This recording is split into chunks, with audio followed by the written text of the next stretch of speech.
嗨，大家好，我是坦平叔。今天是2025年7月4号，这一期咱们聊一聊这个叫暑期研学。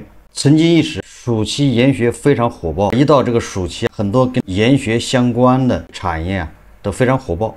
你比如说邮轮，比如说去某些国家的机票，都是一票难求，或者是价格翻倍的涨，也反映这种游学比较火。但是现在据说这个游学现在已经急剧的降温。财新网今天有篇文章叫《从火爆到降温，暑期研学经历了什么》。暑期是研学游的传统旺季，但从事咨询服务的高峰，今年却感觉研学行业在降温。以学龄前为主的自然类研学产品美团人数锐减，海外研学大幅减少。北京海淀某学校欧洲研学去年还有120个左右的孩子报名，今年锐减到40人，就是下降了2/3。前不久，高峰与研学圈子里的同行交流时，获得了一些内部信息。一家坐标上海的自然类研学企业负责人对财经表示他说今年的研学市场不太好做，同行也有相同的感受。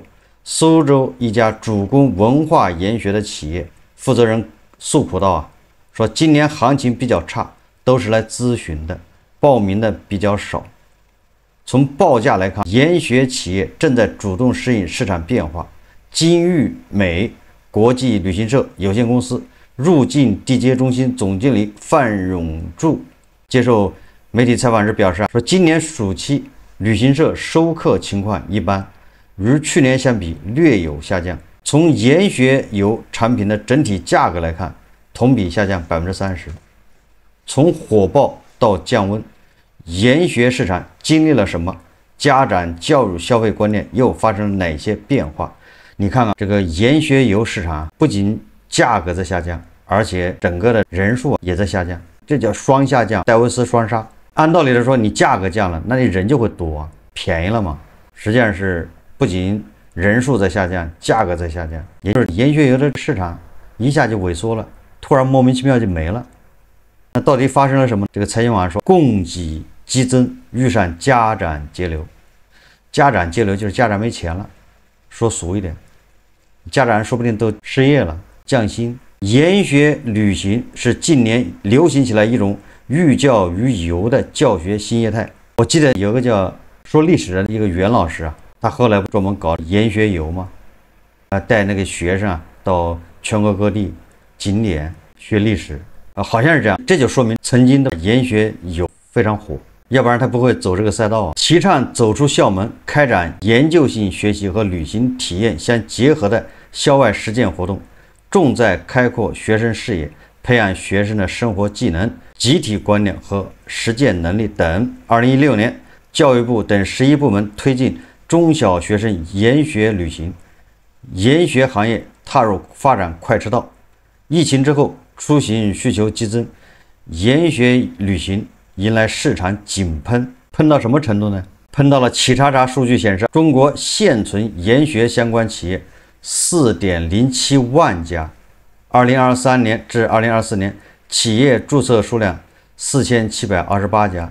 但从2024年暑期开始，研学热潮便开始出现退烧迹象，市场供大于求。深耕国内旅行骑行旅游的517骑行驿站，在海南岛、青海湖、新疆独库公路、千岛湖、川西长白山、贵州等地开设了亲子、儿童、青少年骑行路线，并与学校、游学机构合作，提供骑行旅游服务。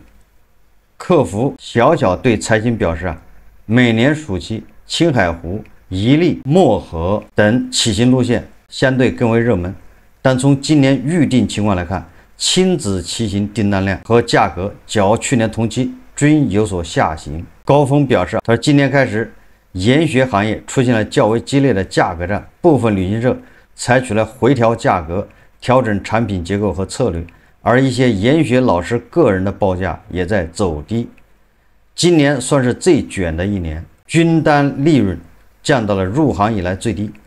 北京漫游国际旅行社工作人员晚清对财经感叹，该旅行社主做定制游，工作中会接触到有旅行定制需求的亲子家庭。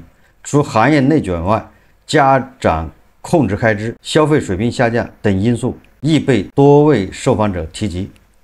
晚清说，前来咨询的顾客会同步问很多家旅行社，甚至会拿 AI 制定的估价方案来问我们，给出的价格连成本都覆盖不了。北京家长丽萍对财新表示，晚年都会为孩子报外地参赛的运动类研学营，但因暑期还要安排其他兴趣班，综合下来花费会比较高，所以今年考虑自己带孩子出去玩玩。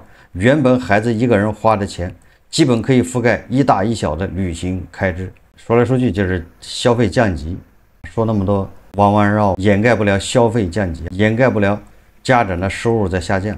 阿戴这个也是化名，也表示，与其让研学老师带孩子玩，不如自己带，花钱不多，吃住行体验更佳，孩子在自己身边也更安全。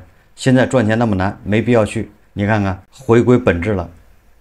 暑期让孩子跟着老师出去旅游，边旅游边学习，实际上不如家长自己带着。为什么现在突然又对这个必要性进行审视？家长开始审视研学游到底有没有意义？还是根本原因就是没钱了？因为你没钱了，所以你才会研究这玩意有没有用。你要砍掉很多项目，要缩减支出，所以你就对每一笔支出就得去审视。携程平台最新的数据显示，近一周国内亲子游目的地关注度和订单量呈现显著增长，其中滨海避暑与西部自然探索成为两大核心主题。去哪儿旅行数据显示，今年暑期亲子游热门目的地是新疆、云南、贵州。从价格来看，3000元以下6天左右的亲子游产品最受欢迎，亲子游稍微起来一点。研学旅游迎来行业标准，与休闲旅游团不同，研学游的卖点是能在玩中学。现实中一些质量低劣的研学团既无研也无学，活动设计粗制滥造，缺乏真正的教育内容和实践，被家长吐槽为少儿版跟团游。显然大部分研学游都是这样。你说孩子正经的在教室里面都学不到什么东西，能出去玩还能学什么东西？既要玩好又要学好，这显然不现实。活动设计粗制滥造，缺乏真正的教育内容和实践，被家长吐槽为少儿版跟团游。还有的研学团管理不善，师生比极低，导致研学效果不及家长预期，这也是导致研学旅行有所降温的原因之一。家长叫千羽表示，自己去年暑假带孩子去成都时，看到许多研学旅行团，一个团几十个孩子，却只有3、4个老师带队，其中一位老师举着牌子讲解杜甫，但认真听讲的孩子寥寥无几，可不是吗？你说在教室里面老师逼着，这孩子能接受多少？都接受不了多少。你说在外面玩还去学习，纯粹去玩一玩，只有2、3个真爱粉，也就是这个恐怕孩子他对杜甫本来就感兴趣，只要你一介绍，他恐怕就认真听一下。其他孩子则全程坐着玩手机打游戏，这个才符合现状。说前年去兵马俑时也是如此，老师带队讲解，但大部分孩子只顾打游戏，走马观花的看景点。行业数据和调研也反映了研学行业的这一现状。去年12月，中国旅行社协会发布的2024年中国研学旅游发展报告显示，整体来看，中小微企业是当前研学旅游企业的主体，近20%的企业处于初创期，超40%企业处于成长期。研学从业人员以导游岗位转化为主，存量导游人员大量涌入研学赛道，成为当前研学人员从业人员基本盘和主力军。存量研学人才专业度不高，专业化人才的供给缓慢。市场经历多年发展后，家长对研学旅行的认知更加明确和清楚，对产品形成了较强的辨识能力。部分家长认可研学旅行的度假方式，但选择自己把控成本和质量。格子每次带孩子去博物馆之前，都会利用 AI 工具制作一本研学手册。有了研学手册，孩子可以在博物馆里寻找田馆之宝，了解每件藏品背后的历史知识，避免无效灌管。格子说。北京寻优文化旅行相关负责人表示，现在确实一些家长观念变了，不愿意给孩子报多日的研学团，更倾向于自己带孩子，自己找老师。这就是消费降级，就是省钱。研学旅行企业世纪明德教育研究院院长赵新花接受媒体采访时表示，市场逐步回归理性，家庭教育支出更加精准，外出研学选择也更加谨慎。现在越来越多的家长更看重孩子在研学游过程中能否获得实质性的知识提升和深度体验。前述报告指出，消费者对研学旅游产品的需求不断升级，高质量的研学内容供给和运营管理服务成为行业普遍痛点。为规范研学市场秩序，保障研学服务质量，促进研学旅游高质量发展，暑期来临前，文化和旅游部正式批准研学旅游服务要求，促进研学旅游服务要求。研学旅游课程如线路设计指南3项行业标准，出了行业标准了，新标准已于5月19日起正式实施。除了经济环境、家长观念和产品质量等因素外，高峰还认为少子化的影响也正逐渐蔓延至研学行业。现在不少做研学的企业既面向学生，也面向成年人或者银发族。这个就是财经网报道的说，从火爆到降温，暑期研学经历了什么？实际上，在我看来，研学游热度下降，归根结底，主要原因就是经济不行了，消费降级，家长没钱，这是主要原因。那当然还有其他原因了。依次是，首先研学游它这个服务质量，家长估计比较失望，它连标准都没有，标准都是刚定的。这个行业服务水平是参差不齐，这个所谓的研学游最后就变成一个什么孩子跟团游。还好研学游还没有让孩子进什么玉器店，进什么土特产，强制购物。再这么搞下去，说不定让孩子强制购物都有可能。研学游最后变成什么购物游。第三个原因是什么？第三个说的根本，我认为研学游在本质上是个伪需求。伪需求什么意思？就是这个概念是被炒起来的，它只是符合了家长的一些想象。家长那种天然的认为，这孩子你看边玩边学，既玩了又学了，既出去放松了，又去长了知识，长了见识，既要又要。这个纯粹是一种伪需求，这个纯粹是被那些中介营销人员宣传出来的。如果你说研学游目标是那些银发族、老太太或者成年人，这个似乎还说得过去。毕竟有一些小众群体，他能做到这种边玩边学，叫什么行万里路，读万卷书，大部分人是做不到的，也没有这个需求，大部分人也没有这个必要。你比如说孩子暑假，你要想让他玩，他就应该玩个痛快，撒欢的去玩。要学习，他就痛痛快快的给他报班学习，不存在说边玩边学，那是扯淡。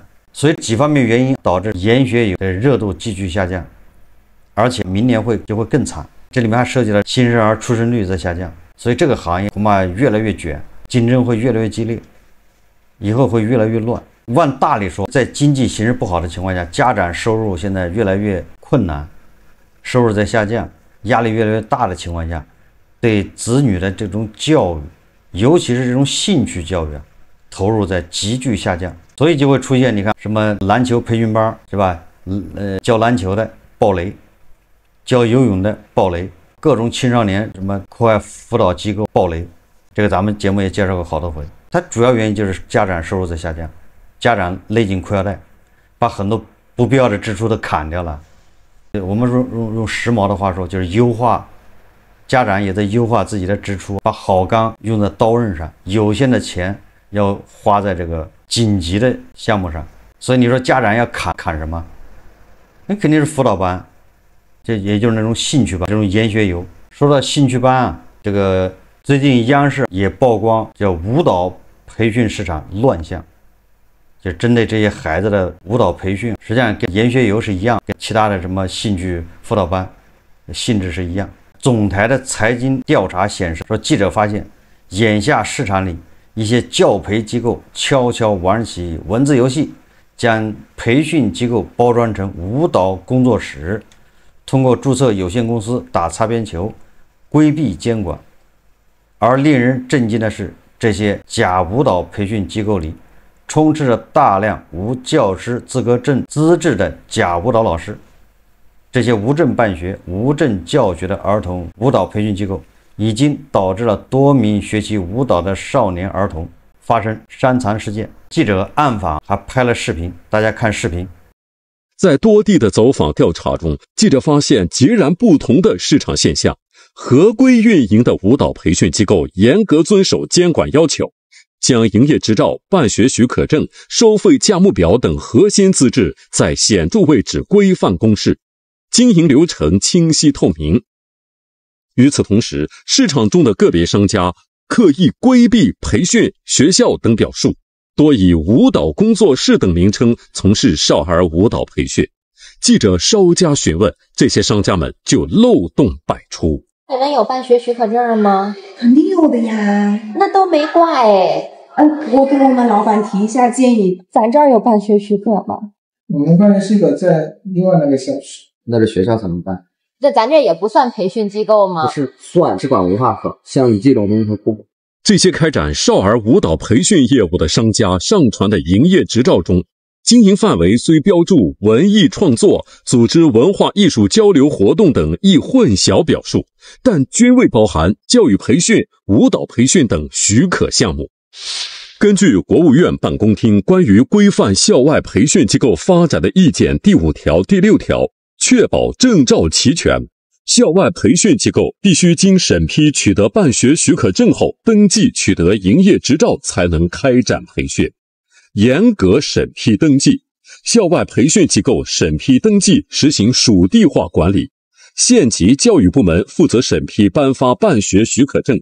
未经教育部门批准，任何校外培训机构不得以家教、咨询、文化传播等名义面向中小学生开展培训业务。那你们这儿有那个办学许可证吗？这2年都在陆续办。哦，还没办下来。对，我们的资料已经提交上去了，证还没下来。没批下来，你们能营业？可以啊。不仅如此，市场上的这些没有办学许可的商户，对授课老师的要求更是让人吃惊。那您有那个啥师资证吗？他的证还没出来，他上学的时候就在我们这儿学。哦。然后就是现在他不是出师了吗？然后直接上课。这边都是我们老师。都有什么证啊？都是你们学的证。这女老师多大呀？20。这个呢？17。现在刚刚开始，就是刚开始教课是吧？对，刚刚开始。你觉得他行吗？可以啊，教小孩可以啊。不少儿童舞蹈培训机构虽宣称授课教师具备相应资质证明，却始终无法当场出示。舞蹈类的教师资格证都有是吧？对，所有老师都有。看一眼呗。老师到现在他自己拿着呢，没有在我们这儿放。我能看他的证吗？这个证书没有放在我这里。这记者在走访市场的过程中发现，当家长质疑办学许可证等资质问题时，违规从业者们的说辞五花八门。实际上，在我看来，家长对舞蹈培训开始质疑，实际上和家长对研学游进行反省是一个道理。因为舞蹈培训机构这些现象、这些乱象一直都存在，从他第一天有舞蹈培训机构开始就是这样。为什么现在大家又感兴趣，又对这个较真？说来说去就是现在赚钱难，所以大家才会仔细的审视每一笔开支，每一笔花销是否值，是否有必要。这家长一关心才发现，怎么这些舞蹈老师都没有资格证？舞蹈老师没有资格证也不是今天才这样，就像那个家长质疑研学游一样的，孩子跟着后面就玩手机，有研学游开始，那孩子跟着后面就是在玩手机。不是今天在玩，有研学游第一天开始，那这里面的带队的老师参差不齐的，所以反映出来都是家长没钱了，都是消费降级，所以家长对每一笔开支都要仔细的去审核、去审视。以前赚钱容易，最主要以前大家对未来都充满信心，赚钱也容易，每年工资还在涨，总觉得自己再努力2年，那马上就能什么财富自由，还能再买2套房。所以在这种情绪下，所以家长为孩子花钱根本就不管，就不会太算计，他会考虑那么细，说我这一节钢琴课400块值不值？没有什么值不值的，只要小孩愿意。因为赚钱容易。但现在就不行了，现在你说一节课400块，300也不行。现在家长就觉得你学钢琴干啥，有什么用？以后能找到工作吗？你说他以后素质高，有什么高的？会弹钢琴送外卖，难道一单能多给你多少钱吗？你会弹钢琴，你开网约车，你一天能多赚吗？你会弹钢琴，你拧螺丝就拧得快一点吗？所以你看，最后反正不能帮他更好的找到工作的这些项目都得砍掉。另外一个，正因为现在家长不愿意花钱，那实际上这个市场就是供大于求，供大于求就会加剧竞争，就会导致什么？导致这服务就会更加下降，因为大家要打价格战。所以未来就不要说未来3年5年了，反正相当长时间内，你只要做跟这个小孩有关的生意的，跟小孩有关的行业，恐怕都是一天比一天难，这就是趋势。因为人口在下降，断崖式下降，你短时间是没有办法扭转的。家长的收入或许未来还有机会改善，但是新生儿出生率你很难说短时间的改善，因为全世界都是这个趋势，日本、韩国、北欧、美国都差不多，都在下降。所以说跟这个孩子有关的行业或者企业，未来是雷声不断，而且还没有办法改善，也就是没救。好，这期节目我们就聊到这里，感谢大家收看。如果喜欢我的节目，欢迎订阅转发，也可以在下方留言评论，谢谢大家。